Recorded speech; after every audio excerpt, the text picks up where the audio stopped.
আসসালামু আলাইকুম ভিউয়ার্স। তো আজকে আমি ফজরের নামাজ পড়ে হাঁটতে হাঁটতে চলে এসেছি বুধবারের বাজারে।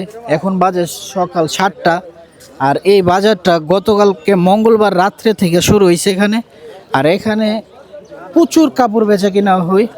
এখানে দূর দূরান্ত থেকে মানুষ আসে কাপড় পাইকারি বিক্রি করার জন্য, এবং এখান থেকে কাপড় নিয়েই খুচরা বিক্রি করা হয়। আর এখানে আপনার আসলে কোনো খুচরা কাপড় বিক্রি করা হয় না।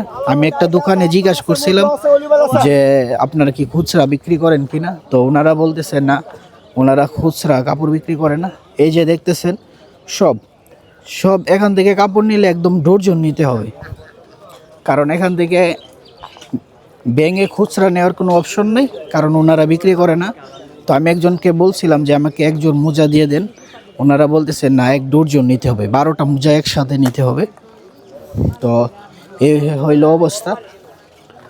তো আপনারা যারা ভাবতেছেন যে নতুন ব্যবসা করবেন বা দোকানে মাল তুলবেন, চাইলে ভৈরবে বুধবারে বাজার থেকে এসে কাপড় নিয়ে ব্যবসা করতে পারেন।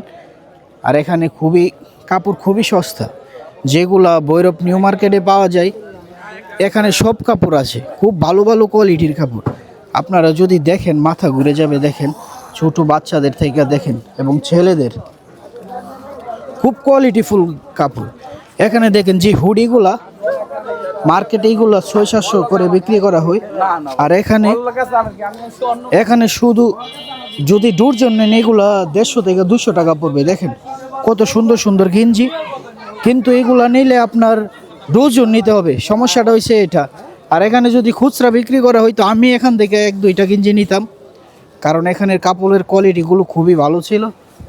আর এখান থেকে নিয়েই ভৈরব নিউ মার্কেটে সুবিঘরের নিচে বা বাইরে যে দোকানগুলো আছে ওনারা এখান থেকে কাপড় নিয়ে খুচরা বিক্রি করে।